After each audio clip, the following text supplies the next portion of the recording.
3 phone calls. That's all it took. 3 phone calls in 72 hours. And the most powerful woman in women's basketball went from untouchable to expendable. I'm not going to ease you into this one. I'm not going to give you context first. I'm not going to explain the background before I tell you what happened. Because what happened, it's already done. Nike didn't just finalize a deal with Caitlin Clark. They didn't just extend a partnership. They didn't just sign a check and shake hands. No, they drew a line. And that line, it cut straight through the WNBA commissioner's office. If you've been following the story, even loosely, you felt the shift. Something's been brewing.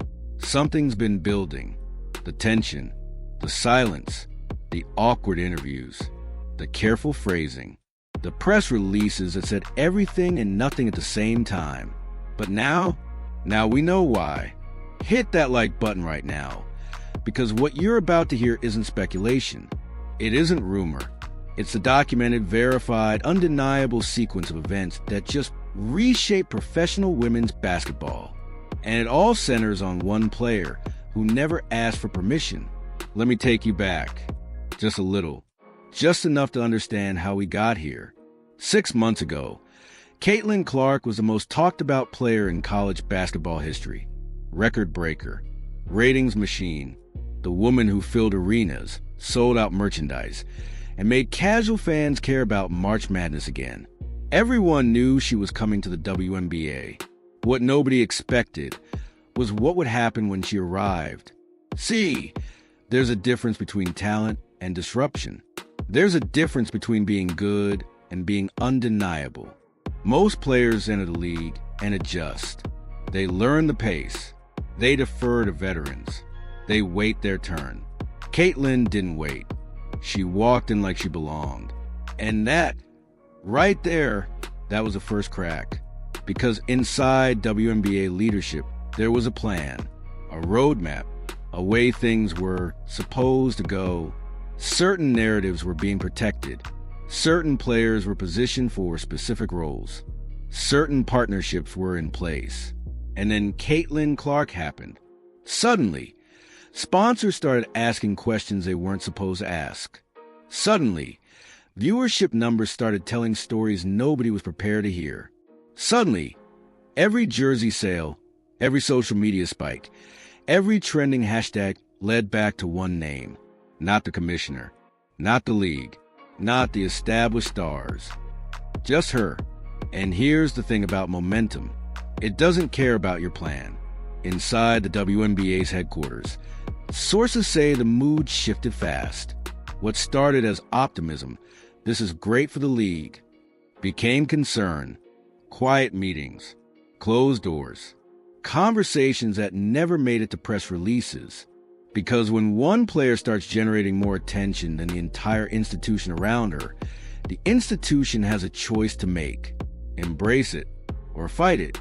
And for months, there were signs that the league chose wrong. You saw the officiating controversies. You saw the cold shoulders. You saw the interviews where veterans were asked about Caitlin and responded with silence, tight smiles, carefully rehearsed answers that said nothing. You felt it. We all felt it. Something was off. But nobody could prove it. Nobody could pin it down.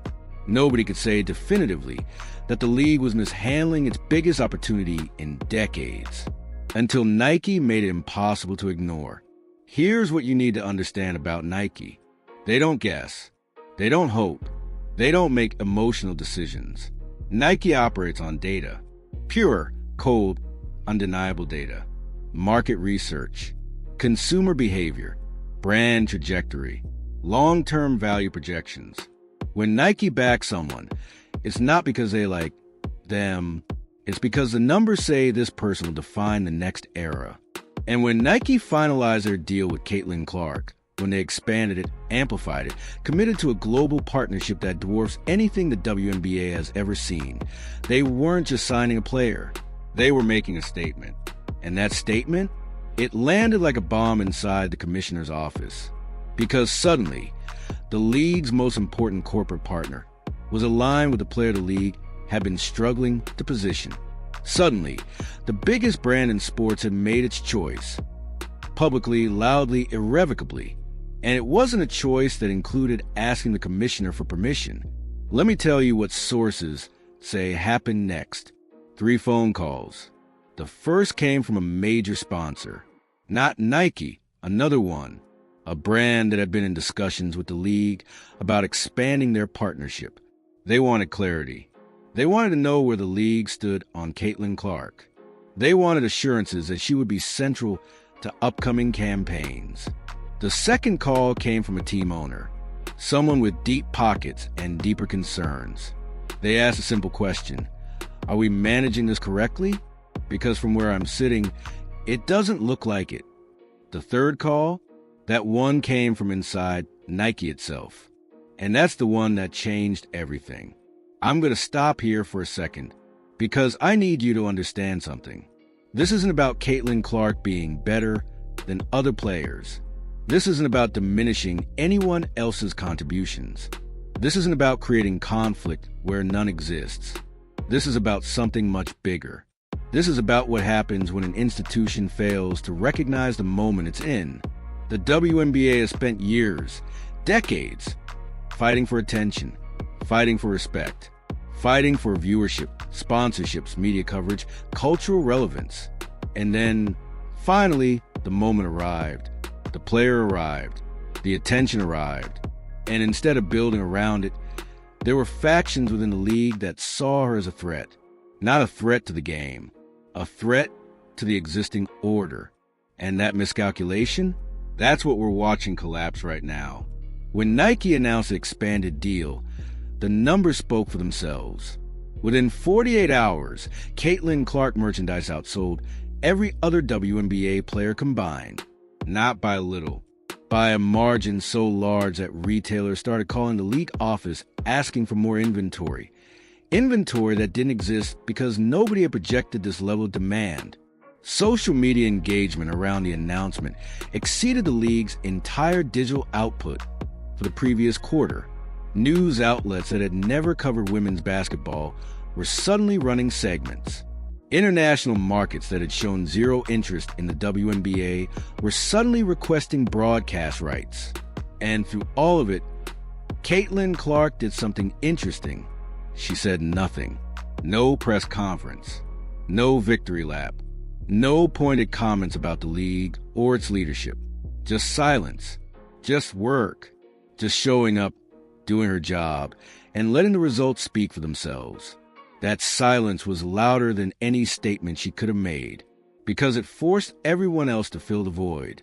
And what filled it? Panic. Inside the league office. Sources describe a scene that can only be called chaotic. Commissioner Kathy Engelbert had spent years building what she believed was a stable foundation. Relationships with owners. Partnerships with sponsors. A CBA negotiation that was supposed to cement her legacy. But in the span of 72 hours, all of that started to wobble. Because here's the truth about leadership. You're only as strong as your last decision. And the decision to not fully embrace Caitlin Clark's impact, to not restructure marketing around her obvious trajectory, to allow any daylight between the league and its most marketable asset, that decision was now being questioned by everyone who mattered: owners, sponsors, media partners, players, and most dangerously, Nike. Because when your biggest corporate partner starts asking why your messaging doesn't align with theirs, you have a problem. When they start having conversations with other stakeholders that don't include you, you have a crisis. And when reports start circulating that the commissioner is evaluating her next steps, that's not a crisis anymore. That's an ending.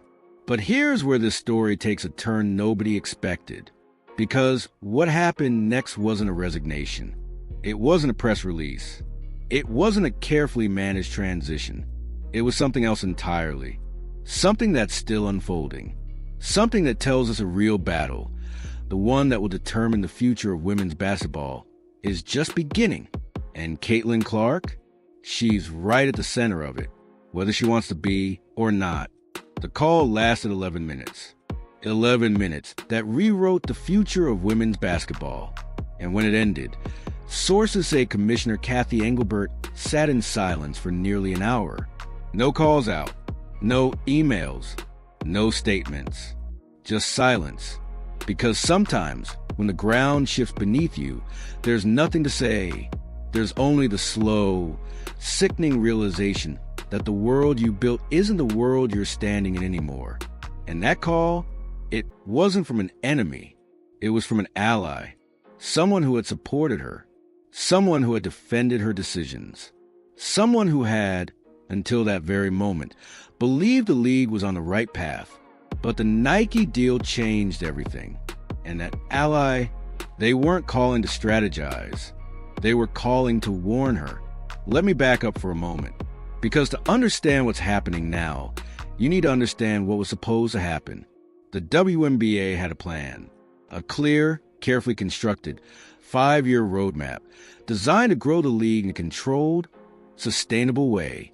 Incremental sponsorship increases, gradual media expansion, slow, steady progress that would eventually bring women's basketball into the mainstream conversation. It was a safe plan, a smart plan, a plan that made sense on paper and in boardrooms and during quarterly projections. There was just one problem. Caitlin Clark didn't read the plan. See, the thing about transformational figures is they don't follow roadmaps. They don't wait for incremental progress. They don't care about 5-year projections or carefully managed growth curves. They explode. They disrupt. They force everyone around them to either keep up or get left behind. And Caitlin Clark, from the moment she stepped onto a WNBA court, she was operating at a speed the league wasn't built to handle. Viewership numbers that were supposed to take years to achieve, she delivered them in weeks. Merchandise targets that were set for end of season, blown past in the first month. Social media engagement that marketing teams had projected for 2027, happening now, today, every single day. The league's 5-year plan became obsolete overnight. And that's when the internal conflict began. Inside the WNBA's power structure, there were 2 camps. The first camp saw Caitlin Clark as a gift, a once-in-a-generation opportunity to accelerate everything the league had been working toward. They wanted to pivot, restructure marketing, renegotiate media deals, put her at the center of every campaign, every initiative, every conversation about the future. The second camp saw her as a problem, not because of anything she did wrong, not because of her talent or her attitude or her work ethic, but because her success was exposing failures they weren't ready to address. Years of underinvestment in marketing, outdated media strategies, sponsorship deals that left money on the table, a league structure that prioritized stability over growth. If Caitlin Clark was the future, then everything they had built was a past. And some people, they weren't ready to admit that. Commissioner Engelbert found herself caught between these 2 camps. On one side, owners and sponsors demanding immediate action. Pivot now, restructure now, capitalize on this moment before it passes. On the other side, veteran players, longtime executives, and established partners who felt threatened, who worried that embracing Caitlin meant diminishing everyone else, who argued for balance, for fairness, for not letting one player overshadow the collective. It was an impossible position. And for months, Engelbert tried to thread the needle. A little acknowledgement here, a little restraint there, careful statements that praised Caitlin without alienating others, marketing campaigns that included her but didn't center her, a balancing act designed to keep everyone satisfied. But here's the thing about balancing acts. They only work when the ground is stable. And Nike just triggered an earthquake. The expanded deal wasn't just about money. It was about positioning. Nike didn't simply agree to pay Caitlin Clark more. They committed to building a global brand around her. International campaigns, signature products, documentary content, a marketing infrastructure that would position her not just as a WNBA player, but as one of the faces of women's athletics worldwide. This wasn't a sponsorship. This was a coronation. And the WNBA wasn't invited to the ceremony. That's the part that stung the most inside league headquarters. For years, the WNBA had positioned itself as a gatekeeper, the institution that controlled access to women's basketball. You want to sponsor a player? Go through us. You want media rights? Negotiate with us. You want to build a brand in this space? We set the terms. But Nike didn't go through them. Nike went around them. They built a deal directly with Caitlin Clark's team that was so comprehensive, so far-reaching, that it essentially created a parallel power structure. The league could market women's basketball, but Nike was marketing Caitlin Clark. And in the core of public attention, that wasn't even close to a fair fight. Sources say the internal reaction was immediate and intense. Within hours of the deal announcement, emergency meetings were called. Legal teams were consulted. Media strategies were drafted and discarded. Talking points were circulated, edited, scrapped, rewritten. The question on everyone's mind wasn't how we respond. It was, how do we let this happen? Because somewhere along the way, between the careful planning and the balanced messaging and the institutional caution, the league had lost something crucial. Control. Control. Not control over Caitlin Clark. She was never theirs to control. Control over the narrative. Control over their own future. Control over who got to define what women's basketball meant to the world. That control was now sitting in a Nike conference room in Beaverton, Oregon, and it wasn't coming back. But here's where the story gets complicated. Because while league executives were scrambling to respond, something else was happening. Something quieter. Something that would prove even more destabilizing than the Nike deal itself.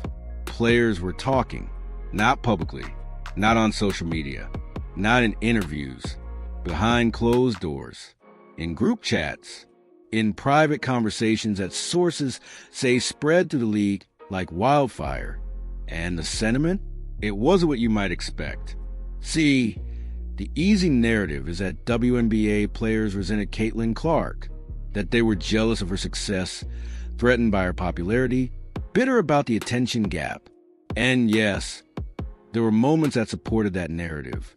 Cold handshakes, pointed comments, the infamous "you don't need to be in a bubble" quote that circulated endlessly on social media. But that narrative was always incomplete, because most players, the majority of players, weren't resentful of Caitlin Clark. They were resentful of how the situation was being handled. Think about it from their perspective. For years, WNBA players have been told to be patient, to wait for growth, to accept lower salaries, smaller audiences, less investment, because the league was building towards something. And then Caitlin Clark arrives, and suddenly there's money everywhere. Nike is spending. Sponsors are calling. Media coverage is exploding. The growth that was always coming eventually is here right now. But who's benefiting? The league is positioning itself to capitalize. Individual owners are renegotiating deals. Media partners are demanding more content. And the players? The ones who built this league for decades? They're still operating under the same CBA, still earning the same salaries, still waiting for their share of the explosion they helped create. That's what they were talking about behind closed doors. Not jealousy toward Caitlin, frustration with leadership. And that frustration was about to become very, very public, because while Commissioner Engelbert was dealing with a Nike fallout, a group of veteran players was preparing something unprecedented, a statement. Not against Caitlin Clark, against the league itself. A public demand for accountability, for transparency, for a real explanation of how the league planned to distribute the wealth that Caitlin Clark's presence was generating. Sources say drafts of this statement were circulating within days of the Nike announcement. And when word of it reached the commissioner's office, that's when the real panic set in. Because now Engelbert wasn't just facing pressure from sponsors and owners. She was facing a potential player revolt, the same players she needed to finalize the upcoming CBA negotiations, the same players who held the power to strike, to boycott, to bring the entire league to a standstill. And they weren't asking politely. They were demanding answers. How much money was coming in? Where was it going? Why weren't player salaries reflecting the league's explosive growth? Why was marketing focused on the institution instead of the individuals who made it valuable? These weren't rhetorical questions. They expected answers. And the answers the league had prepared, they weren't good enough. This is the part of the story that hasn't been fully reported yet. Because while the media focused on Nike and Caitlin Clark and the commissioner's future, a quieter battle was being waged. A battle over money.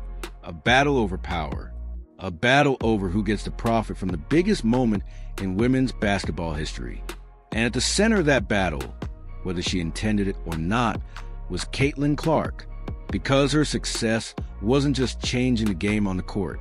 It was exposing every crack in the foundation, every broken promise, every delayed investment, every decision that prioritized institutional stability over player welfare. She didn't create those cracks, but she made them impossible to ignore. And that's when Commissioner Engelbert received a phone call.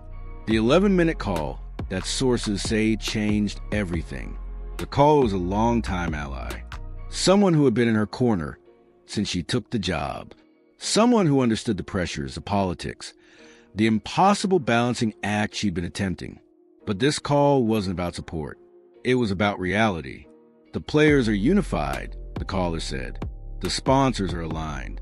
The owners are nervous. And Nike isn't waiting for you to figure this out. A pause. Then the question that mattered most. Do you have a plan? A real one? Because if you don't, someone else is going to make one for you. 11 minutes. That's how long the conversation lasted. And when it ended, Commissioner Engelbert faced a choice that would define not just her legacy, but the future of the league itself. Continue fighting to maintain control, or accept that control was already gone. The answer to that question is still unfolding. But what happened next? It shocked everyone who thought they understood how this story would end. 48 hours. That's how long Commissioner Engelbert went dark. No public appearances, no statements, no interviews, no social media activity, nothing. For 48 hours, the most powerful figure in women's basketball simply vanished. Inside league headquarters, staff described an eerie quiet. Meetings were postponed. Calls went unanswered. Emails sat unread. The usual rhythm of a professional sports organization ground to a halt. And outside, the speculation exploded. Was she preparing a resignation? Had she already been forced out? Was there a health issue nobody was talking about? Had the board made a decision and forgotten to tell the public? Theories multiplied by the hour. But the truth was simpler and far more dangerous than anyone realized. Commissioner Engelbert wasn't hiding. She was strategizing. Sources say those 48 hours were spent in intense, back-to-back meetings with a small circle of trusted advisors, legal counsel, financial experts, media consultants, people who had been with her from the beginning. The goal? To find a path forward that didn't end in public humiliation. Because here's what nobody outside that room understood. Engelbert wasn't afraid of losing her job. She was afraid of what would happen to the league if she left on someone else's terms. Let me explain. Professional sports leagues are built on perception, confidence, the belief that the people in charge know what they're doing and are steering toward a better future. The moment that perception cracks, everything starts to wobble. Sponsors get nervous. Players get restless. Media coverage shifts from celebration to investigation. The narrative changes from "look how far we've come" to "what the hell is going on?" Engelbert understood this better than anyone. She has spent years carefully cultivating the WNBA's image, building relationships, managing crises, ensuring that every public-facing moment reinforced stability, professionalism, competence. And now all of that was at risk. Because if she resigned under pressure, if she was seen as being pushed out because she couldn't handle the Caitlin Clark moment, it wouldn't just damage her reputation. It would send a message to every sponsor, every investor, every potential partner that the WNBA's leadership couldn't handle success. that the league was fragile, that betting on women's basketball was risky, and that message, it could undo years of progress in a single news cycle. So Engelbert made a decision. She wasn't going to resign. Not yet. Not like this. Instead, she was going to do something far more audacious. She was going to try to reclaim the narrative. The plan that emerged from those 48 hours was bold, risky, and completely unprecedented. Instead of fighting the Caitlin Clark wave, the league would embrace it publicly, dramatically, and in a way that positioned Engelbert not as a victim of circumstances, but as a visionary who saw the opportunity before anyone else. New marketing initiatives that centered player personalities, restructured revenue sharing that directed more money to athletes, expanded media deals that leveraged the attention spike, a complete overhaul of the league's public messaging, and at the center of it all, a direct, personal outreach to Caitlin Clark herself. This is where the story gets interesting, because according to sources, Commissioner Engelbert had never actually had a substantive one-on-one conversation with Caitlin Clark. Think about that for a moment. The league's most transformative player, the woman generating more attention than anyone in the sport's history, the athlete whose Nike deal had just reshaped the entire economic landscape, and the commissioner had never sat down with her privately. Not once. There had been formal introductions. Of course, photo opportunities, group settings where they exchanged pleasantries, the kind of surface-level interactions that happen at press events and league functions. But a real conversation, an honest exchange about vision, partnership, the future of the league, it hadn't happened. And that, sources say, was a mistake Engelbert was determined to correct. The outreach began carefully, not through official channels that would create a paper trail, invite scrutiny, potentially leak to media. Instead, it happened through intermediaries, people trusted by both sides. Quiet conversations designed to gauge interest, explore possibilities, test whether bridges could be built. The message Engelbert wanted to convey was simple. We should be working together. Whatever tensions exist, whatever misunderstandings have developed, we're on the same team. Let's figure out how to move forward. The response from Clark's camp?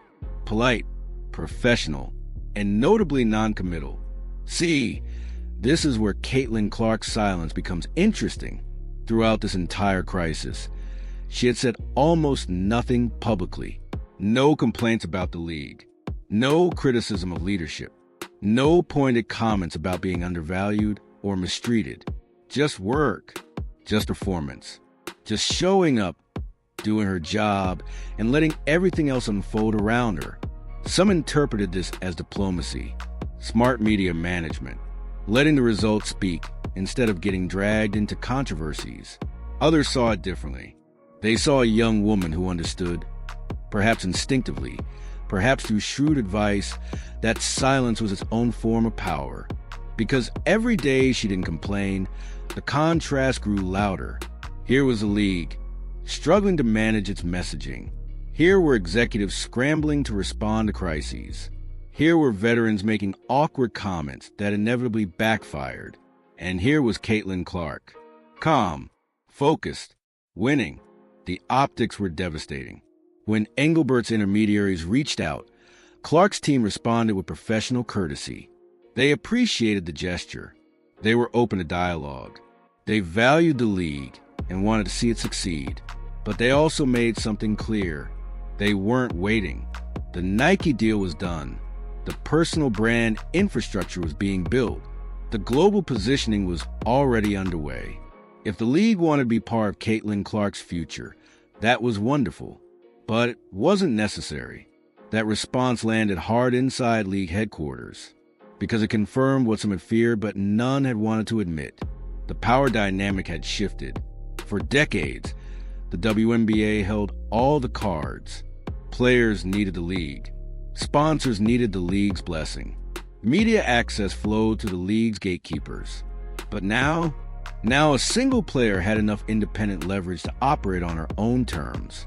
Not against the league, but separate from it, parallel to it. And that parallel structure, that ability to succeed without institutional approval, was more threatening than any direct confrontation could ever be. Commissioner Engelbert faced a new reality. She couldn't control Caitlin Clark. She couldn't even position herself as essential to Caitlin Clark's success. The only thing she could do, the only card she had left to play, was to make the league valuable enough that alignment made sense for everyone. And that meant changes. Real changes. Not cosmetic adjustments or carefully worded press releases. Structural transformation. The plan that emerged from those 48 hours began taking shape publicly within a week. First came the officiating announcement, a stunning admission that the league had not lived up to the level of excellence required. That player voices would be integral to future decisions. That changes were coming not later, not months from now, but right now. It was the kind of statement the league had never made before. Direct, humble, almost confessional. And it landed exactly as intended. Media coverage shifted. Players responded positively. The narrative, at least temporarily, moved from crisis to reform. For a moment, it looked like Engelbert had threaded the needle.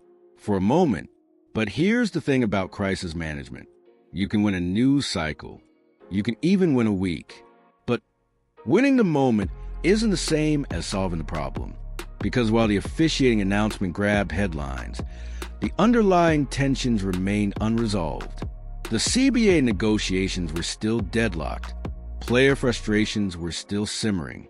The Nike deal was still reshaping the economic landscape. And Caitlin Clark was still out there, saying nothing, doing everything, making the contrast more undeniable with every game, every stat line, every sellout crowd. The officiating announcement bought time, but time was the one thing Commissioner Engelbert was running out of. What happened next came from a direction nobody anticipated, not from sponsors, not from players, not from media or owners or corporate partners. It came from China. In the middle of everything, the Nike fallout, the internal tensions, the strategic pivots, news broke that the NBA and WNBA were finalizing a multi-year partnership with the Chinese Basketball Association. Under normal circumstances, this would have been celebrated. International expansion, new markets, growth opportunities. But these weren't normal circumstances, and the timing couldn't have been worse. Critics immediately drew connections. Here was a league, struggling to manage its relationship with its most marketable American player, simultaneously cozying up to a foreign market with its own complicated history. The optics were terrible. Social media exploded with accusations of misplaced priorities. How could leadership focus on China when they couldn't even handle what was happening at home? Engelbert's carefully crafted reform narrative, the officiating changes, the promise of player-centered decision-making, suddenly looked like distraction, like misdirection, like smoke and mirrors designed to obscure something else entirely. Was that fair? Probably not. International partnerships are negotiated over years. The China deal was likely in motion long before the Caitlin Clark situation reached critical mass. Connecting the two was perhaps unfair, perhaps opportunistic, perhaps just the inevitable result of a media environment hungry for conflict. But fairness doesn't matter when you're losing the narrative. And Commissioner Engelbert was losing it. Fast. Within days of the China announcement, the player's statement that had been circulating behind closed doors went public, not as a leak, not as a rumor, as a formal coordinated release signed by more than 50 current WNBA players. The statement didn't mention Caitlin Clark by name. It didn't have to. It demanded transparency in revenue distribution. It called for accelerated CBA negotiations. It questioned leadership priorities. It made clear that players were unified, organized, and prepared to take action if their concerns weren't addressed. And at the bottom, a single sentence that changed everything. We will not allow this moment to pass without meaningful change. Commissioner Engelbert read that statement in her office, alone, and according to sources, she understood immediately what it meant. This wasn't about Caitlin Clark anymore. This wasn't about Nike or China or officiating. This was about her. The players weren't just demanding change. They were demanding accountability. And in professional sports, accountability only flows in one direction. The next 72 hours would determine whether Cathy Engelbert remained commissioner of the WNBA. And the decision? It wasn't entirely in her hands. The meeting was scheduled for 9 a.m. By 8:47, every seat in the room was filled. Team owners, league executives, legal representatives, board members who rarely attended anything in person suddenly appearing via private jets and hired cars. This wasn't a routine governance session. This was a reckoning. And everyone who walked through those doors understood exactly what was at stake. Commissioner Cathy Engelbert sat at the head of the table, composed, professional, the same steady presence she had projected for years. But sources say her hands were clasped tightly under the table because she knew what was coming. They all did. Let me set the scene for you. The WNBA's ownership structure isn't like other leagues. It's smaller, more intimate, more interconnected. Decisions happen faster. Relationships matter more. When consensus builds or fractures, it happens in rooms like this one. And in this room, the fracture was visible.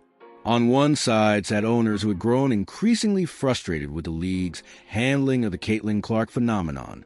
They saw money being left on the table, opportunities being squandered, a generational moment being mismanaged by institutional caution. On the other side sat owners who remained loyal to Engelbert. They argued for patience, for process, for recognizing the complexity of managing a league through unprecedented growth. And in the middle, the swing votes, the owners who hadn't made up their minds, the ones who would determine whether Cathy Engelbert walked out of that room still employed. The meeting opened with formalities, financial reports, attendance figures, sponsorship updates, the kind of routine business that fills agendas and creates the illusion of normalcy. But nobody was paying attention to the numbers. Everyone was waiting for the real conversation. And it didn't take long. The first owner to speak directly about the crisis was unexpected. Not one of the vocal critics. Not one of the loyal supporters. A swing vote. "I think we need to address the elephant in the room," she said, her voice calm but firm. The player statement. The Nike situation. The public perception that we're losing control of our own narrative. I'd like to hear from the commissioner directly about her plan. The room went silent. All eyes turned to Engelbert. What happened next, sources say, was remarkable. Commissioner Engelbert didn't deflect, didn't minimize, didn't offer corporate platitudes or carefully rehearsed talking points. She was honest. "I've made mistakes," she began. Not in intentions, but in timing, in emphasis, in failing to recognize how quickly the landscape was shifting. She paused. Caitlin Clark represents something this league has never experienced. A player whose individual impact exceeds our institutional capacity to respond. I underestimated how fast that would change everything. Another pause, and I take responsibility for that. The admission landed differently depending on who was listening. For critics, it confirmed what they already believed. Leadership had failed. Changes were necessary. Perhaps personnel changes. For supporters, it was a sign of strength, self-awareness, the kind of honest reckoning that could rebuild trust. For the swing votes, they waited to hear what came next. Because admitting mistakes isn't enough. Not in professional sports. Not when millions of dollars and decades of progress hang in the balance. The owners didn't want confession. They wanted solutions. And Engelbert knew she had approximately 15 minutes to convince them she had answers. What she presented was ambitious. A complete restructuring of the league's marketing approach, centering individual player brands rather than institutional messaging. A proposal to accelerate CBA negotiations with significant concessions on revenue sharing. A commitment to transparency in financial reporting that would give players unprecedented visibility into league economics, and most significantly, a direct initiative to partner with Caitlin Clark's team on joint branding opportunities, not as an afterthought, as a centerpiece. Nike made their decision, Engelbert said. They identified what a value is. We can either fight that reality or align with it. I'm proposing we align. She outlined specifics. Co-branded merchandise with revenue splits favoring players. Joint media campaigns developed in partnership with athlete representatives. A player advisory council with real decision-making authority, not just consultative input. It was, by any measure, a radical departure from how the league had operated, and it required something the WNBA had never truly embraced: sharing power. The room absorbed the proposal in silence. Then the questions began. How do we ensure this doesn't create a two-tiered system? One owner asked. Caitlin Clark gets premium treatment, while everyone else feels secondary? Engelbert had anticipated this. The infrastructure benefits everyone, she replied. We're building systems that elevate all players. Caitlin is a catalyst, but she's not the only beneficiary. When the tide rises, every boat floats higher. Another owner jumped in. What about the veterans? The players who built this league before anyone knew Caitlin Clark's name? How do we honor their contributions while redirecting resources toward new priorities? This was the harder question, and Engelbert's answer would determine how the next hour unfolded. I've spoken with veteran players, she said carefully. Not enough. Not soon enough. But I've listened, and here's what I've heard. She leaned forward. They don't resent Caitlin Clark. They resent being forgotten. They resent watching the league suddenly find resources that weren't available when they were fighting for survival. They resent the narrative that women's basketball started in 2024. A pause. Our job isn't to choose between honoring history and embracing the future.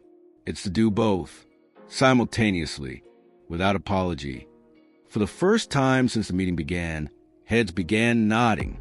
Not unanimous agreement, but movement, consideration, the sense that maybe, there was a path forward that didn't require burning everything down. But then came the question everyone had been avoiding, the one that would determine everything.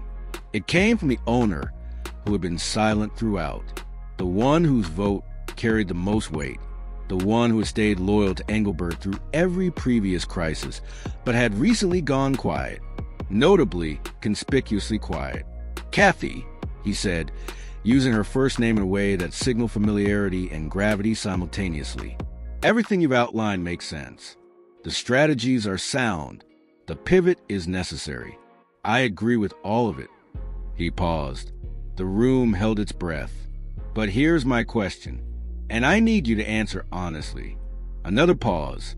Are you the right person to execute this vision, or has the moment passed you by? There it was.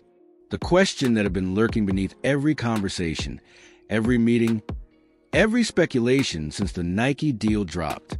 Not whether the plan was good, whether the leader was. Engelbert met his gaze directly. I've asked myself that question every day for the past 2 weeks, she said. I considered stepping aside. I've drafted resignation letters. I've imagined what it would feel like to walk away and let someone else navigate this. She paused. But here's what I keep coming back to. The changes we need require someone who understands the mistakes that were made, who can acknowledge them publicly, who can build trust by demonstrating growth rather than pretending to start fresh. Another pause. A new commissioner would spend 6 months learning what I already know. 6 months we don't have. 6 months during which opportunities would evaporate and momentum would stall. She straightened. I'm not asking you to keep me because I deserve it. I'm asking you to keep me because I'm the fastest path to the future we all want. Silence. The kind of silence that stretches seconds into eternities. Then the owner who had asked the question spoke again. I appreciate your honesty. He looked around the room. I propose we table the leadership question for 90 days. Give the commissioner time to implement the initiatives she's outlined. Review progress at the next quarterly meeting. make a final determination then. It wasn't an endorsement. It wasn't a vote of confidence. It was a probationary period. 90 days to prove that the changes were real. 90 days to demonstrate that the mistakes of the past wouldn't be repeated. 90 days during which every decision will be scrutinized, every outcome will be measured, every promise will be tested. The vote wasn't unanimous. 3 owners voted against the delay, preferring immediate action, but the majority agreed. 90 days. Commissioner Engelbert would stay. For now, when the meeting ended. Sources say Engelbert remained seated for several minutes after everyone else had left, not celebrating, not relieved, thinking, because she understood what had really happened. She hadn't been saved. She'd been given a window, a narrow, unforgiving window during which everything had to change. And if it didn't, there wouldn't be another meeting. There would just be an announcement. Outside that conference room, the world continued spinning. Caitlin Clark continued playing. Nike continued building. Players continued organizing. Fans continued watching, debating, speculating about what was happening behind closed doors. They didn't know about the 90-day window. They didn't know how close the commissioner had come to being removed. They didn't know that the entire future of the league was now riding on decisions that hadn't been made yet. All they knew was what they could see. And what they could see was a league in transformation, a player at the center of everything, and a story that was far from over. The next move wouldn't come from the commissioner's office. It wouldn't come from the owners or the sponsors or the media. It would come from the one person who had remained silent through all of it, the one person whose single statement could reshape everything. And she was about to break her silence. She picked up the phone at 11:43 p.m. Not her agent, not her manager, not anyone from Nike or the league, or the endless parade of people who wanted something from her. A reporter, a journalist she had known since college, someone she trusted, someone who had covered her career without sensationalism, without manufactured drama, without twisting her words into headlines designed to generate controversy. "I need to say something," Caitlin Clark said, "and I need you to get it right." For months, Caitlin had watched the chaos unfold around her, the speculation, the hot takes, the endless debate about what she represented, what she meant, what her success said about the league, about women's sports, about America itself. Everyone had an opinion about Caitlin Clark. Everyone except Caitlin Clark. She had stayed silent strategically, focused on basketball, let her performance speak. Avoided the trap of responding to every provocation, every slight, every manufactured controversy designed to generate clicks. It was smart, it was disciplined, and it was exhausting. Because here's what nobody understood. Caitlin Clark wasn't just a basketball player navigating a professional league. She was a 22-year-old woman carrying the weight of an entire industry's future on her shoulders. Every game she played was analyzed not just for her performance, but for its implications. Every interaction with teammates was scrutinized for signs of tension or harmony. Every endorsement deal was debated as evidence of favoritism or marketplace validation. She couldn't get coffee without someone photographing it and posting theories about what it meant. She couldn't have a bad game without analysts questioning whether the pressure was getting to her. She couldn't exist as a normal human being because she had stopped being a person. She had become a symbol, and symbols don't get to speak. Symbols get spoken about. Symbols get interpreted, analyzed, weaponized by people who have never met them and never will. Symbols belong to everyone except themselves. For months, Caitlin had accepted that reality. But on this night, something changed. The catalyst was a conversation with her mother.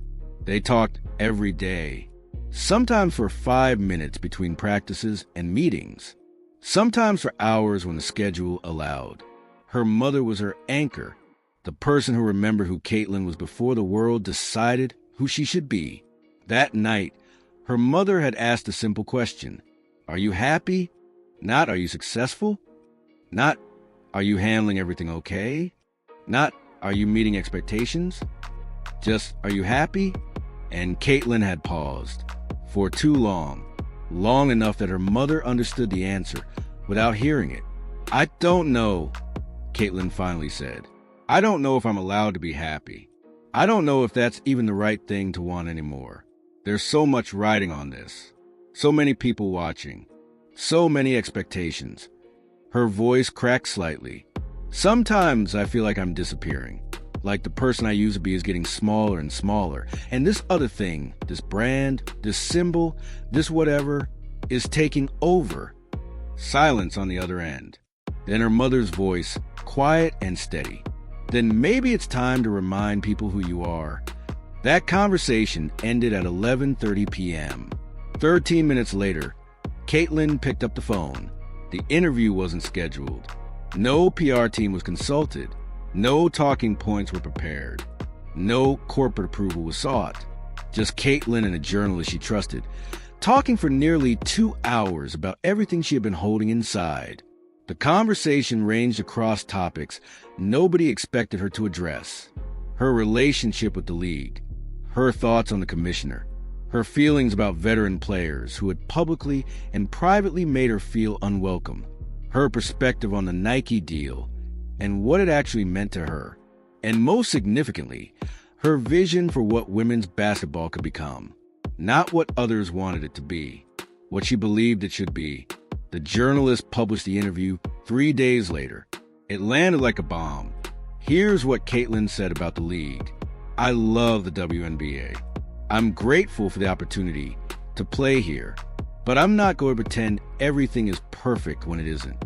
There are structural problems that existed long before I arrived. Officiating inconsistencies, marketing failures, a CBA that doesn't reflect the value players create. These aren't secrets. Everyone knows them. The question is whether anyone has the courage to fix them." Here's what she said about Commissioner Engelbert. "I've met her briefly. She seems like a capable person dealing with an impossible situation. But I don't think she's been given accurate information about what's actually happening in this league. There's a disconnect between the front office and the court. Until that gap closes, we're all just performing for cameras while the real issues go unaddressed." Here's what she said about veteran players. "I understand the resentment. I do. These women built something incredible with no resources, no attention, no support. And then I show up, and suddenly everything changes. It must feel unfair. It probably is unfair. But here's the thing. I didn't create the situation. I just showed up and played basketball. The attention came because the world was ready for it. And if that attention helps everyone, then maybe we can stop fighting about who deserves it and start figuring out how to use it." And here's what she said about her vision. "Women's basketball shouldn't be fighting for scraps from men's sports. We shouldn't be grateful for leftovers. We should be building something that stands on its own. A league that pays players what they're worth. That markets them as the stars they are. That creates a product so compelling that people watch because they want to, not because they feel obligated to support women's athletics." She paused. "I believe we can build that.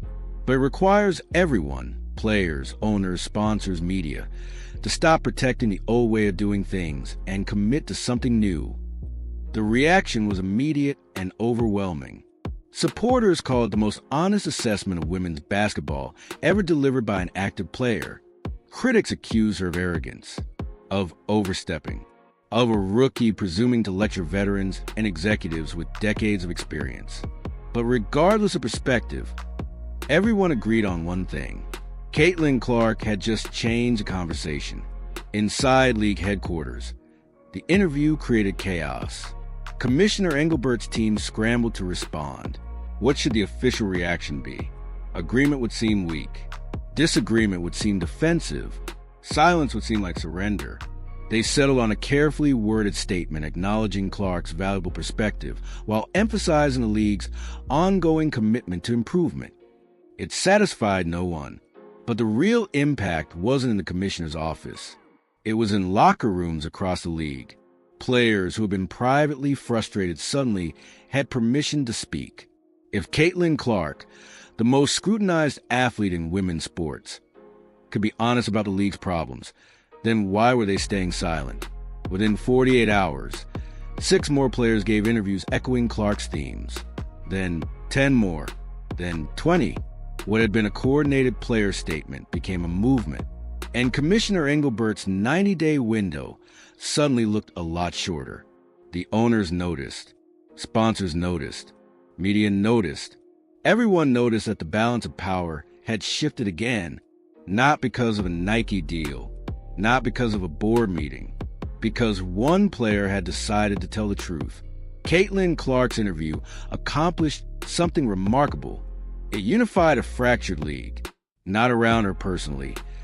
Plenty of players still had complicated feelings about her sudden prominence, but around an idea, the idea that women's basketball deserved better, that players deserved better, that the moment happening right now was too important to waste on internal politics and institutional cowardice. For Commissioner Engelbert, the interview changed everything. The 90-day timeline she had negotiated suddenly felt meaningless. Events were moving faster than any board meeting could contain. Players were organizing with unprecedented coordination. Sponsors were making calls asking how the league planned to respond. And Caitlin Clark had established herself not just as the face of women's basketball, but as its voice. The question was no longer whether changes would happen. It was who would lead them, and whether the current leadership could adapt fast enough to remain relevant. In her office, late at night, Commissioner Engelbert read Caitlin Clark's interview for the 4th time. She focused on one passage in particular. There's a disconnect between the front office and the court. Until that gap closes, we're all just performing for cameras while the real issues go unaddressed. She set down the printout and made a decision. If the gap needed to close, she would close it, not through intermediaries, not through carefully managed meetings. Directly, she picked up her phone and sent a text to Caitlin Clark's agent. 3 words. Let's meet tomorrow. What happened in that meeting would determine whether Kathy Engelbert survived the next 90 days, and whether the WNBA would emerge from this crisis stronger than ever or shatter beyond repair. The meeting was set for 2 p.m., neutral location, a private conference room in a downtown hotel neither party had connections to. No media, no staff, no handlers hovering in the background taking notes. Just Commissioner Kathy Engelbert and Caitlin Clark, face to face. For the first time, sources say Engelbert arrived 15 minutes early. She ordered water, arranged her notes, rehearsed opening lines in her head, prepared for hostility, prepared for demands, prepared for the kind of tense negotiation that defines power struggles in professional sports. She wasn't prepared for what actually happened. Caitlin Clark walked in exactly on time, smiled, extended her hand, and said 6 words that changed everything. Thank you for reaching out first. Let me stop here for a moment, because what happened in that room matters, not just for the individuals involved, but for understanding how moments like this actually work. We imagine confrontations between powerful figures as dramatic, raised voices, ultimatums. Someone storms out. Someone slams a table. The stuff of movies and television. But real power doesn't work that way. Real power is quiet. Real power is 2 people in a room, both understanding what's at stake, both knowing that the wrong word could unravel everything, both choosing their language with surgical precision. That's what happened in that hotel conference room. Not drama. Diplomacy. Commissioner Engelbert began by acknowledging the obvious. I read your interview, she said, multiple times. And I want you to know, I heard you, not just the words, but the frustration behind them. She paused. You're right. There's been a disconnect between my office and the players, between our messaging and reality, between what we say we value and how we actually operate. Caitlin listened, said nothing, waited.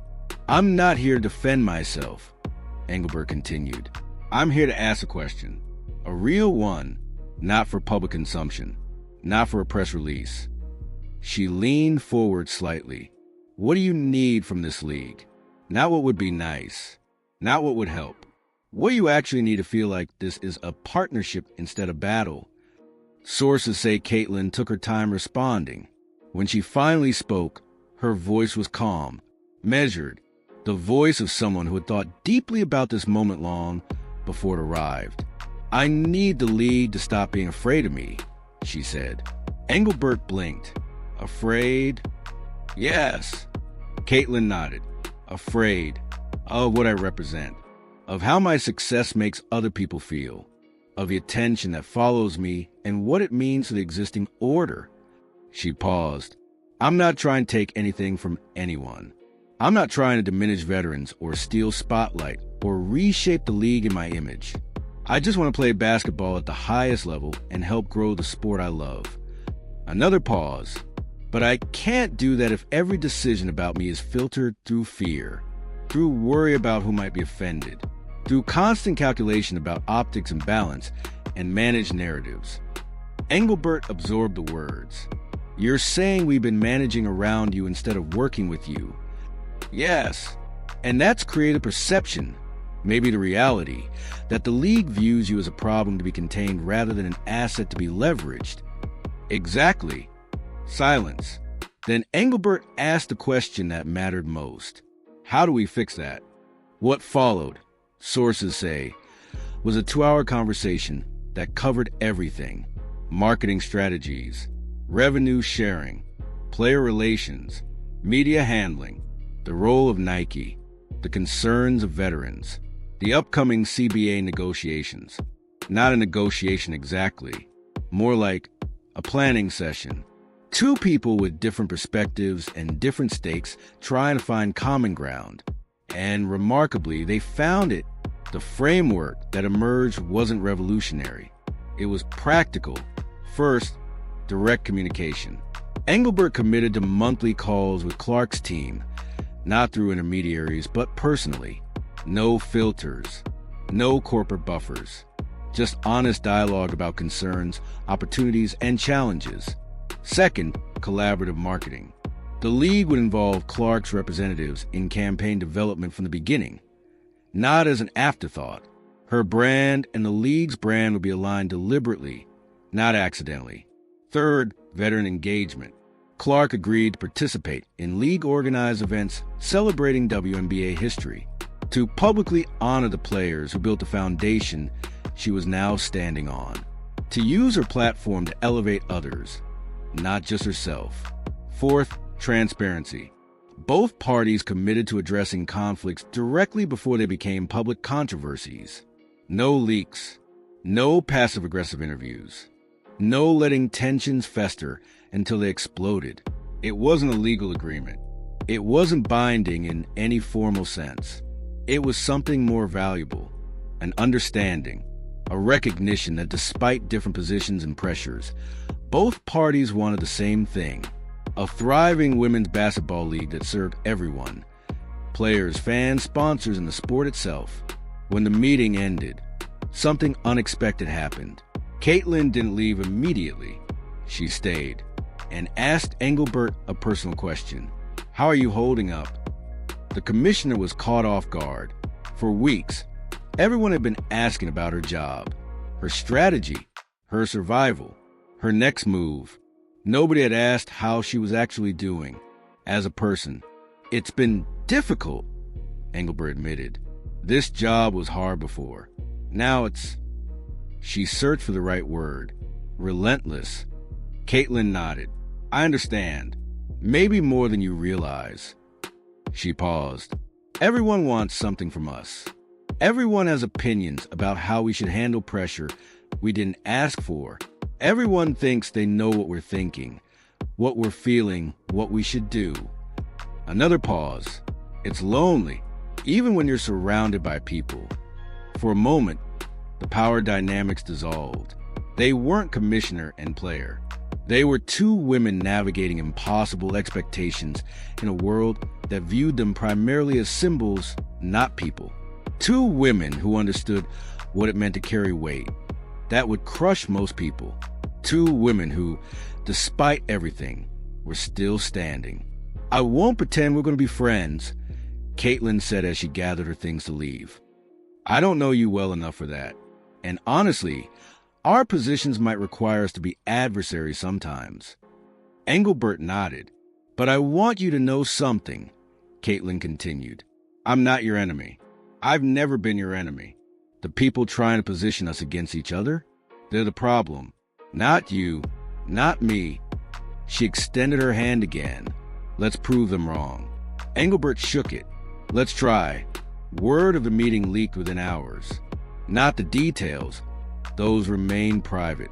But the fact that it happened. That the commissioner and Caitlin Clark had sat down together, one-on-one, without handlers or agendas or ulterior motives. The reaction was immediate. Some praised it as a breakthrough. Finally, leadership and its most important player finding common ground. Others were skeptical. What could one meeting actually accomplish? Was this genuine reconciliation or just damage control? But inside the league, the impact was undeniable. The tension didn't disappear. The structural problems didn't solve themselves. The CBA negotiations remained complicated, but something had shifted. The sense that the league was at war with itself began to ease.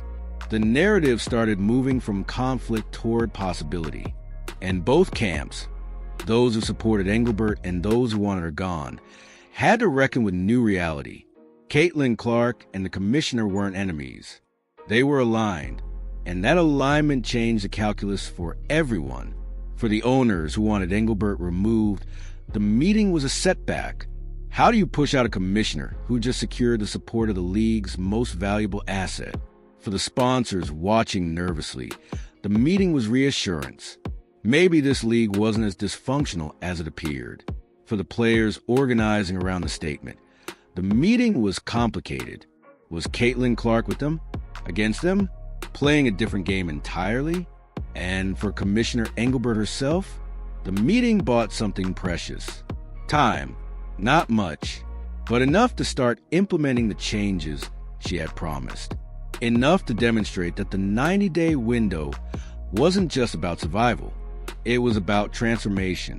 But here's what nobody expected. The meeting's biggest impact wouldn't come from what was discussed. It would come from what happened the next morning, when Caitlin Clark's Nike team made a move nobody saw coming and changed everything all over again. The email arrived at 6:47 a.m., sent simultaneously to Commissioner Engelbert, every WNBA team owner, and the league's chief marketing officer. The subject line was simple: partnership proposal, time sensitive. The sender? Nike's global vice president of sports marketing. And the contents? They would make the private meeting between Engelbert and Caitlin Clark look like a warm-up act. Let me be clear about something. Nike doesn't send emails at 6:47 a.m. by accident. Every communication from that company is calculated, timed, designed for maximum impact. They know when executives check messages. They know how news cycles work. They know that dropping something early in the morning creates buzz before anyone has time to formulate a response. This email was meant to land while people were still in their bathrobes, before PR teams could be consulted, before lawyers could review language, before anyone could coordinate a unified response. Nike wanted chaos, and they got it. The proposal was unlike anything the WNBA had ever received. Not a sponsorship increase, not a marketing partnership, something far more ambitious. Nike was proposing to become the exclusive global apparel and merchandise partner for the entire league, a deal that would dwarf every existing contract combined. In exchange, they wanted something that had never been offered to any corporate partner in WNBA history: co-ownership of marketing decisions, a seat at the table when campaigns were developed, approval rights over player imagery, input on scheduling decisions that affected broadcast visibility. They weren't asking to sponsor the league. They were asking to help run it. The reaction inside league headquarters was immediate panic. This was a negotiation. It was an ultimatum disguised as an opportunity. accept Nike's terms, and the WNBA would secure financial stability for a decade, reject them, and risk losing not just Nike's current investment, but the symbolic validation that came with the world's biggest sports brand. And there was another layer. Everyone understood that this proposal wasn't really about the league. It was about Caitlin Clark. Nike had built their offer around her. The marketing plans they outlined featured her prominently. The merchandise projections assumed her continued dominance. The broadcast visibility recommendations centered on games she would play. They weren't hiding it. They were making it explicit. The WNBA's value, in Nike's assessment, was inextricably linked to one player. And if the league wanted Nike's money, they would have it organized around that reality. Commissioner Engelbert read the proposal 3 times before responding. Her first instinct was resistance. This felt like a power grab, an attempt by a corporation to dictate how a professional sports league operated, the kind of arrangement that prioritized commercial interests over competitive integrity. But her second instinct was more complicated, because Nike wasn't wrong. The numbers didn't lie. Caitlin Clark was generating more value than the rest of the league combined. Pretending otherwise wasn't noble, it was delusional.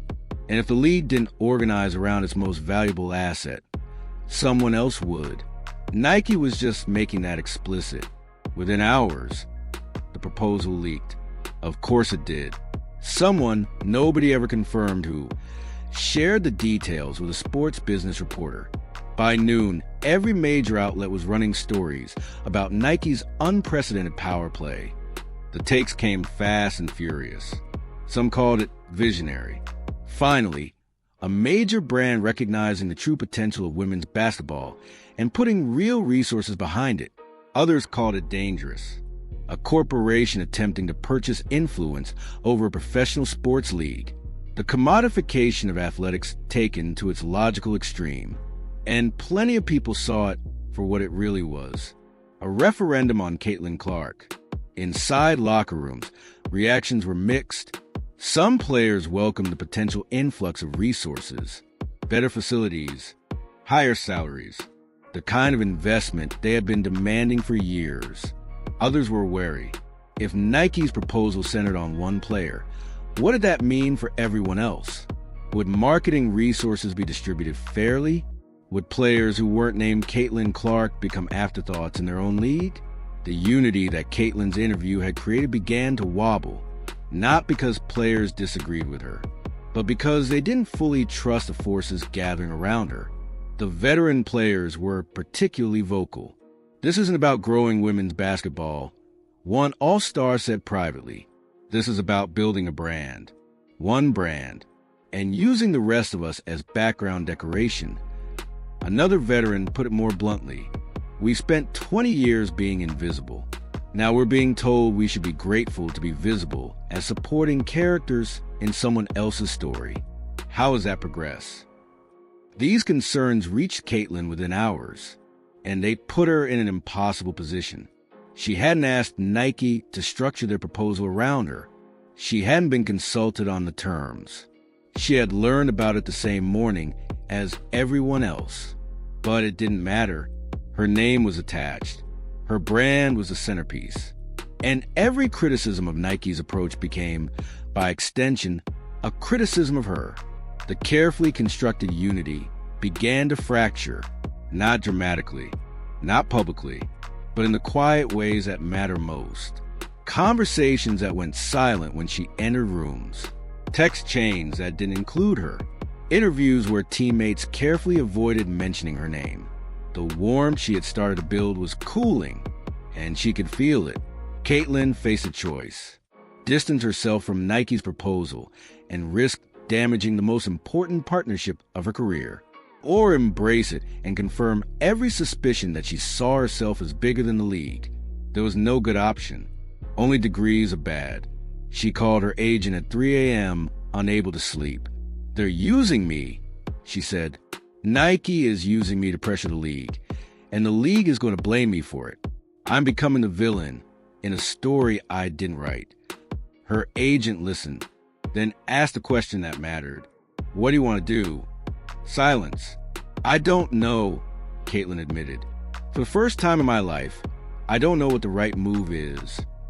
The next 48 hours would define her legacy, not her statistics, not her championships, not her highlight reels, but how she handled a moment when there was no playbook, when the pressure came from every direction, when the girl from Iowa had to decide what kind of woman she wanted to become. And in Commissioner Engelbert's office, a different calculation was underway. Nike's proposal had given her something unexpected: leverage, because if she played this correctly, if she positioned herself as a defender of competitive integrity against corporate overreach, she might not just survive the 90-day window. She might emerge stronger than ever.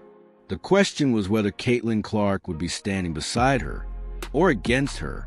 She made the call at 7 a.m., not to her agent, not to Nike, not to Commissioner Engelbert, to the one person whose opinion mattered more than all the corporate strategists and league executives combined: a veteran player, someone who had been in the WNBA for 15 years, someone who had publicly questioned her presence, someone who had every reason to resent her success, and someone whose respect she desperately needed. "We need to talk," Caitlin said, "in person, today, before this gets any worse." A long pause on the other end. Then, unexpectedly, "I know a place. No cameras, no media, just us." The meeting happened at a gym in a suburb nobody would think to look. Old, run down. The kind of place where real basketball got played, not performed. Caitlin arrived first. She shot around alone for 20 minutes, the rhythm of the ball calming her nerves, the familiar sound of leather on hardwood, the arc of a shot she had taken a million times. For a moment, she remembered why she loved this game. Before the contracts, before the controversies, before she became a symbol instead of a person. Just basketball. Simple, pure, honest. Then the door opened. The veteran walked in wearing sweats and a skeptical expression. No handshake, no pleasantries, just two players standing on opposite ends of court that suddenly felt very small. "You wanted to talk," the veteran said. "So talk." Caitlin had rehearsed this conversation in her head a dozen times, prepared arguments, anticipated objections, crafted responses designed to address every concern. But standing there in that empty gym, all her preparation dissolved. What came out instead was raw. "I'm scared," she said. The veteran's expression shifted slightly. Surprise, maybe, or recognition. "I'm scared that I'm going to ruin this," Caitlin continued. "That everything everyone worked so hard to build is going to collapse because people can't separate me from the circus that follows me around." She paused. "I didn't ask for Nike to structure their proposal around me. I didn't ask to be the centerpiece of every marketing conversation. I didn't ask for any of this." Another pause. "But I got it anyway. And now I don't know what to do with it." Silence. The veteran didn't respond immediately, just stood there, bouncing the ball slowly, rhythmically. Then she spoke. "You know what pissed me off most when you came into this league?" Caitlin braced herself. It wasn't the attention. It wasn't the endorsements. It wasn't even the way some fans acted like the WNBA started when you were drafted. She caught the ball, held it. It was how easy they made it look for you. Like all the struggles we went through, playing for nothing, begging for coverage, watching our league nearly fold twice, like none of that mattered. Like the world was just waiting for the right white girl from Iowa to make women's basketball worth watching. The words hung in the air, heavy, honest, uncomfortable. Caitlin felt them land like punches because she couldn't deny them. "I know how it looks," she said quietly. "I know what my success says about what came before, about who got attention and who didn't, about which faces make people comfortable and which don't." She met the veteran's eyes directly. "And I can't change that. I can't undo history. I can't make the world suddenly care about the players it ignored for 20 years. A pause. But I can do something else. What? I can use this moment to make sure it never happens again. The veteran's expression remained guarded, but she was listening now. Really listening. Nike wants to center everything around me, Caitlin said. Fine, I can't stop that, but I can influence what happens with that platform. I can demand that any deal they make includes mandatory investment in veteran player marketing. I can insist that legacy players get featured prominently in every campaign I'm part of.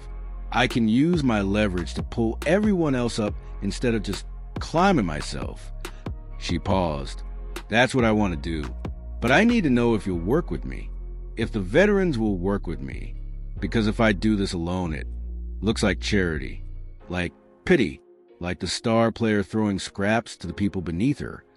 Another pause. But if we do it together, if we present a unified front, it's something different. It's players taking control. All of us, not just me. The veteran was quiet for a long moment. Then she did something unexpected. She started shooting. Jumper from the elbow. Clean. Another from the wing. Perfect. A three-pointer that barely touched the net. Only after the fifth shot did she speak. You know what I've learned in 15 years. She retrieved the ball. Everyone talks about change. Everyone has big plans and good intentions. But when the moment comes, when there's real money on the table, real pressure to perform, most people choose themselves. She turned to face Caitlin. How do I know you won't? Caitlin considered the question. It deserved an honest answer. You don't, she admitted. You don't know. You have no reason to trust me except my word. And I know that's not worth much right now. She picked up a ball herself. Took a shot. Missed. But here's what I can tell you. I'm 22 years old. I have a career ahead of me that could last another decade. And the only way that career means anything, the only way I can live with myself when it's over, is if I use this moment for more than just myself. She retrieved the ball. I don't want to be remembered as a player who made millions while the league crumbled. I want to be remembered as someone who helped build something that outlasts me. Another long silence. The veteran shot again. Made it. Then turned back to Caitlin. I can't speak for everyone. There are players who will never trust you, no matter what you do. There are women who have been hurt too many times to believe promises from people in positions like yours. She paused. But I can speak for myself. Another pause. I believe you're sincere. I don't know if you'll follow through. I don't know if you'll cave when the pressure gets real. But right now, in this gym, I believe you mean what you're saying. Caitlin exhaled. It wasn't acceptance. It wasn't endorsement. But it was something. A crack in the wall. A possibility that hadn't existed an hour ago. So what now? The veteran asked. Caitlin smiled slightly. Now we go make some people very uncomfortable. The veteran almost smiled back. Almost. I'm listening. What emerged from that gym would reshape the entire negotiation. Not because of corporate strategy or legal maneuvering, but because two players, one who represented the future and one who embodied the past, decided to stop being adversaries and start being allies. The question was whether the institutions around them would adapt, or whether the forces already in motion were too powerful to stop. Commissioner Engelbert was about to find out, because the next move wasn't coming from Nike. It wasn't coming from the owners. It was coming from the players themselves. And it was going to change everything.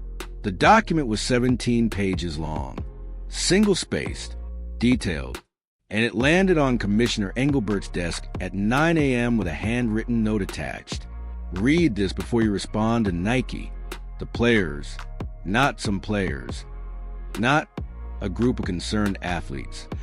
The players, all of them, every single active WNBA roster member had signed the final page, including Caitlin Clark.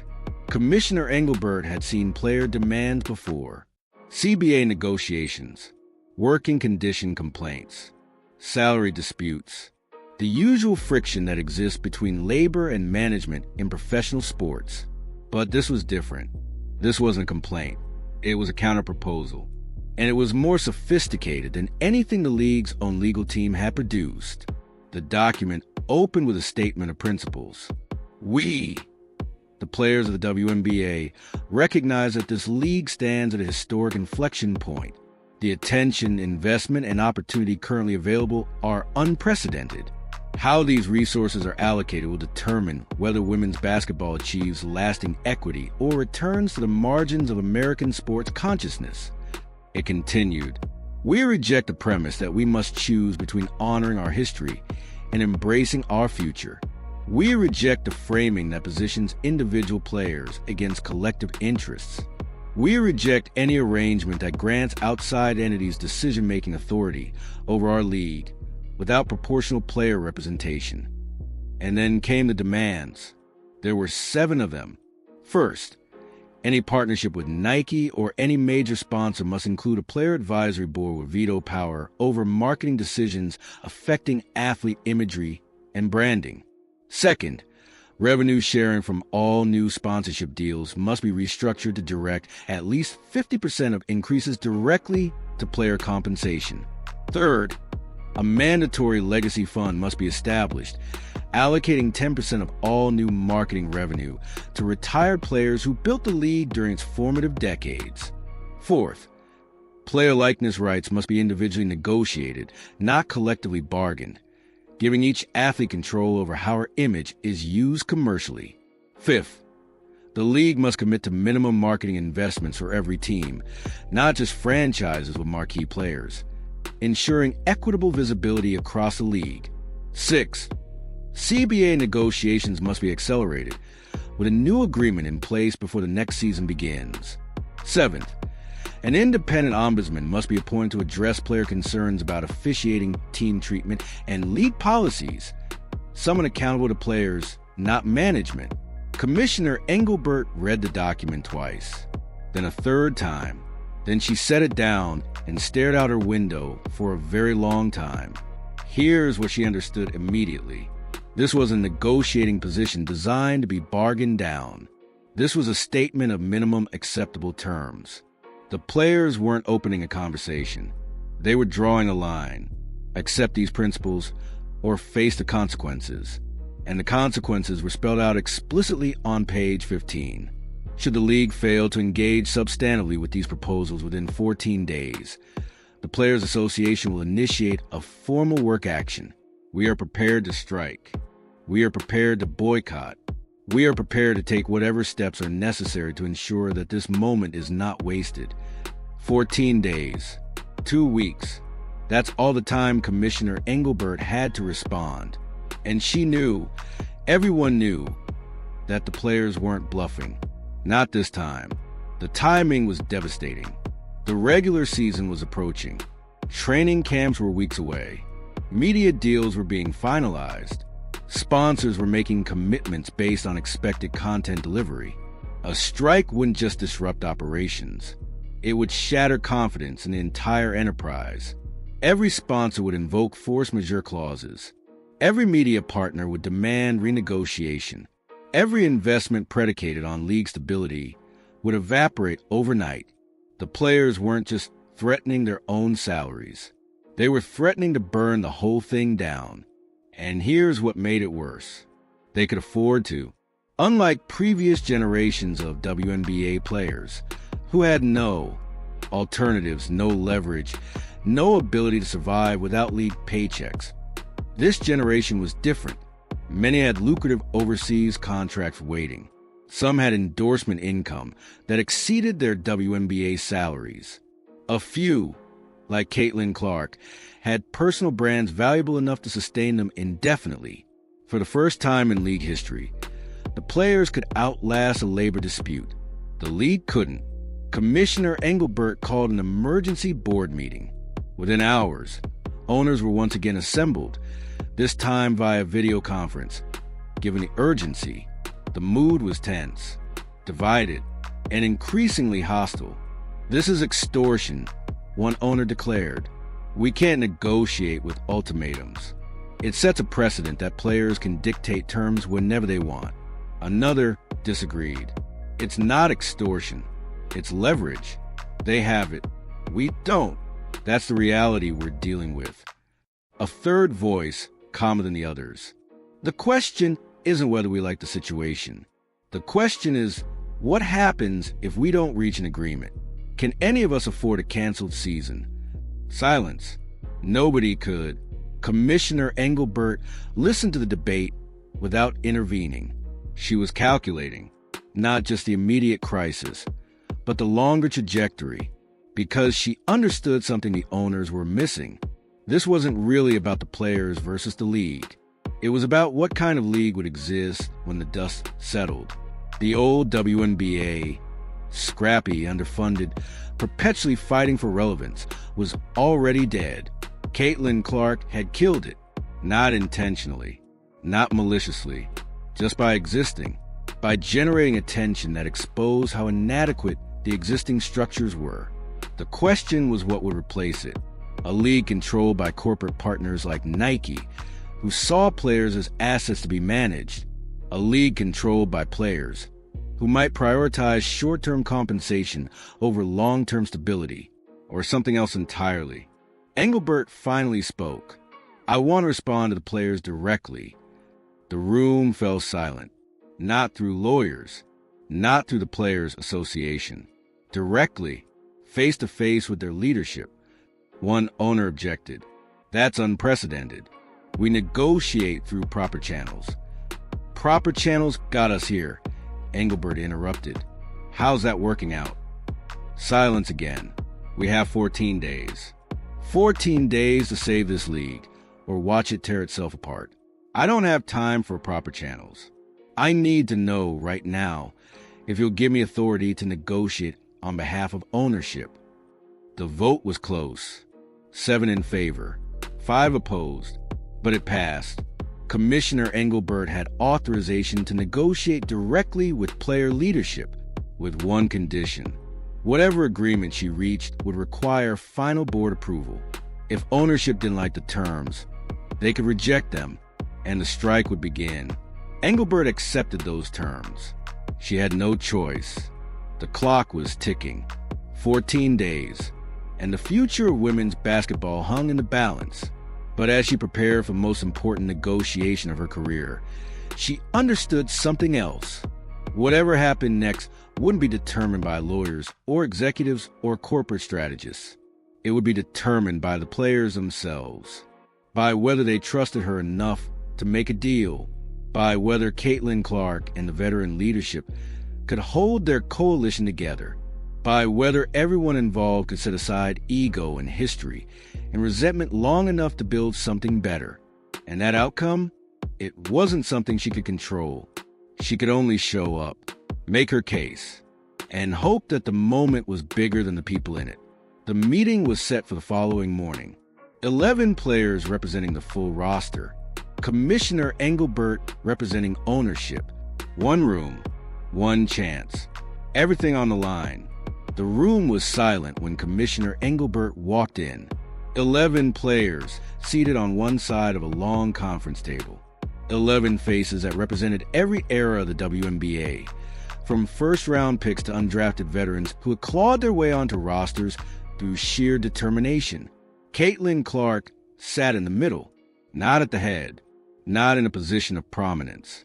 In the middle, surrounded by the women who had built this league before she was born. That positioning wasn't accidental. Nothing about this moment was accidental. Commissioner Engelbert took her seat alone on the opposite side.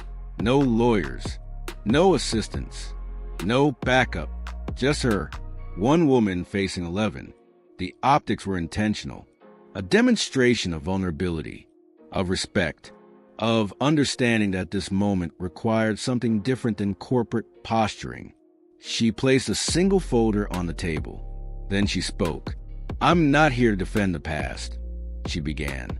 "I'm not here to explain why things are the way they are or justify decisions that brought us to this point." She paused.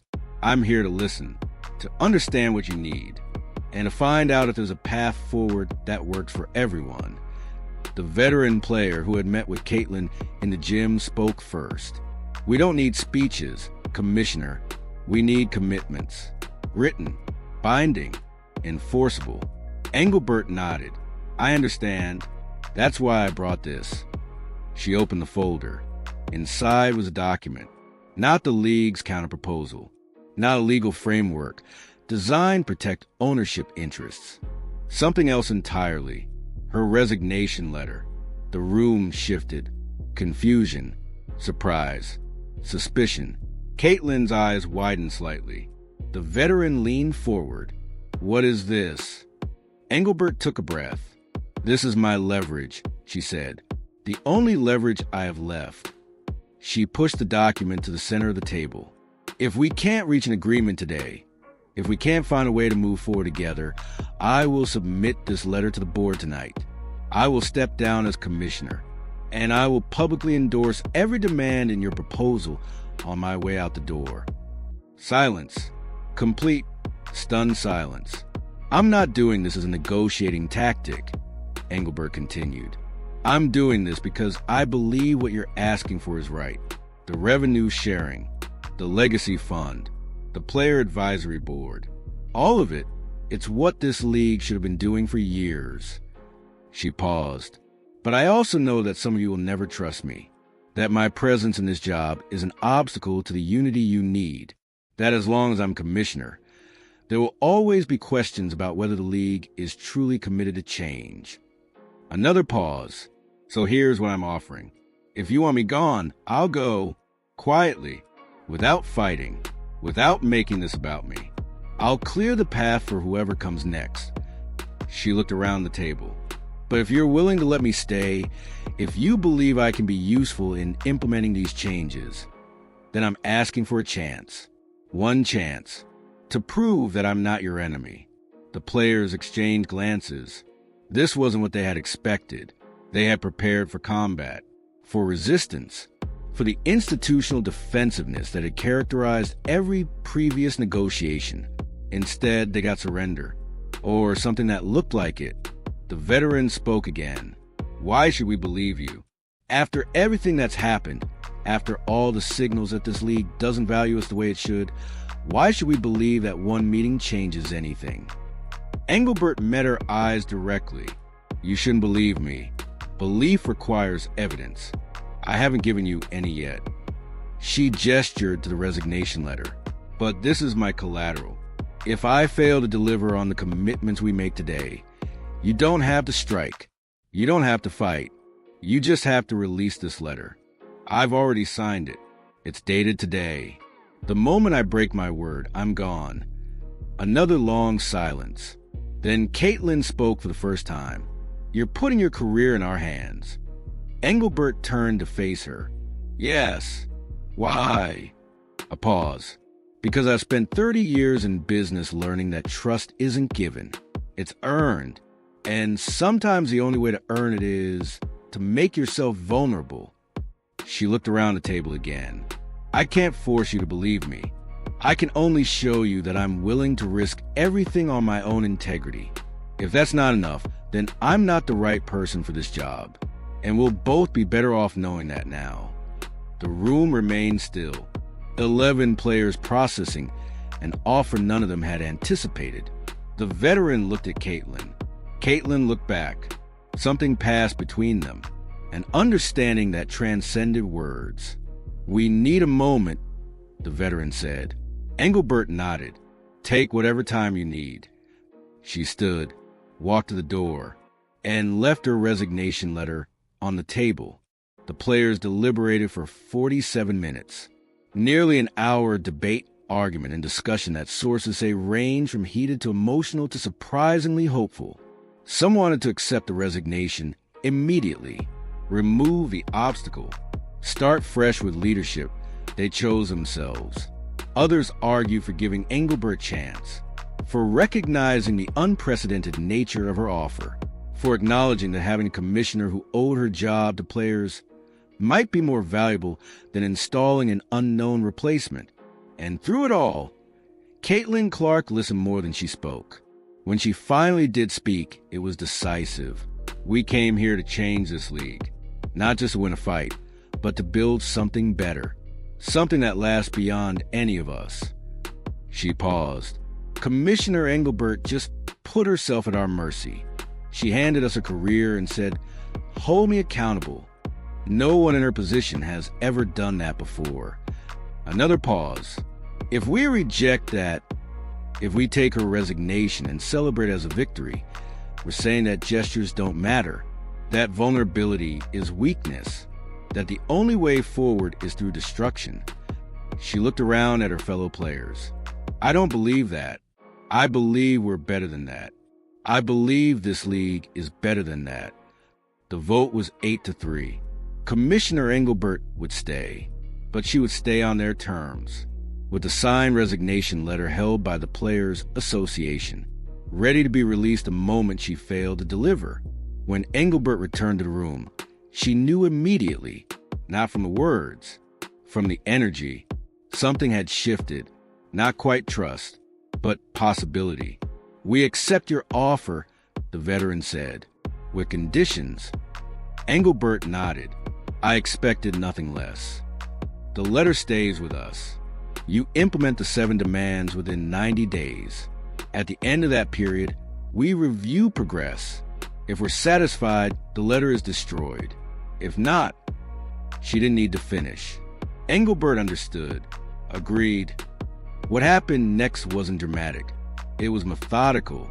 For the next 6 hours, Commissioner Engelbert and 11 players drafted a framework for a new WNBA. Revenue sharing structures, marketing commitments, legacy fund allocations, player advisory board composition, every detail negotiated, every concern addressed, every handshake representing a promise that couldn't be broken without consequence.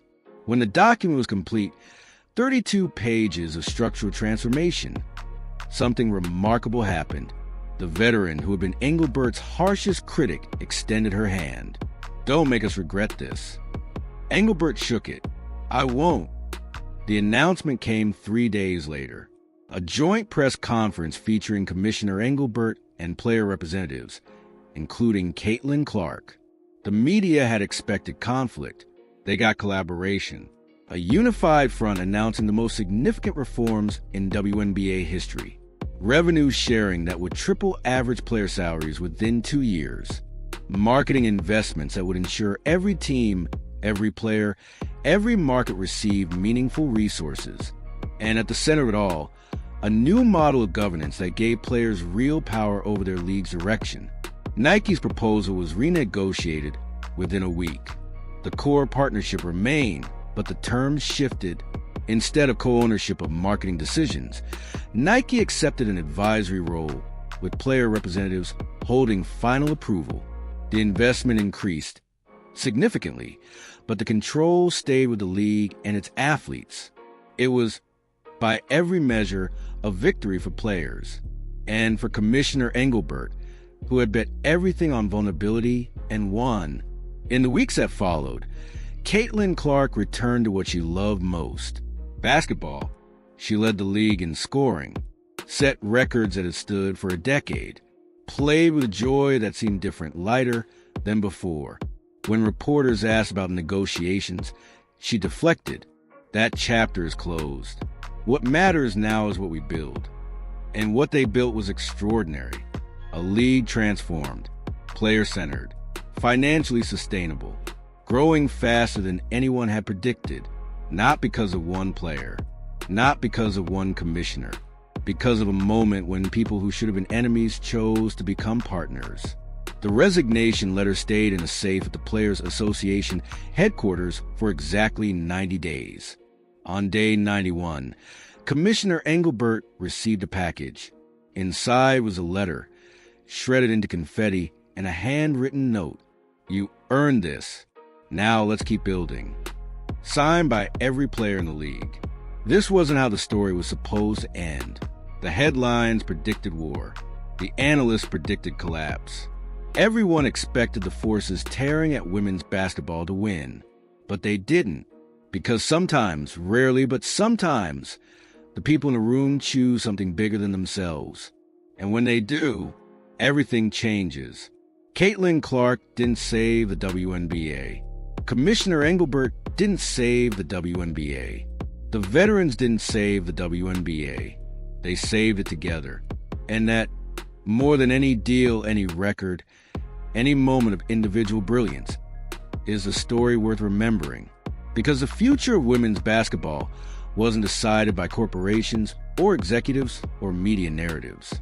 It was decided by people, imperfect, complicated, sometimes conflicting people, who found a way forward, together. And that's where the story ends. Not with a resignation, not with a collapse, with a beginning. The beginning of something that might just last. If you found this story compelling, drop a comment telling me what you think the WNBA should do next. Subscribe and hit that notification bell because this story is still unfolding. And when the next chapter breaks, you'll want to be here first.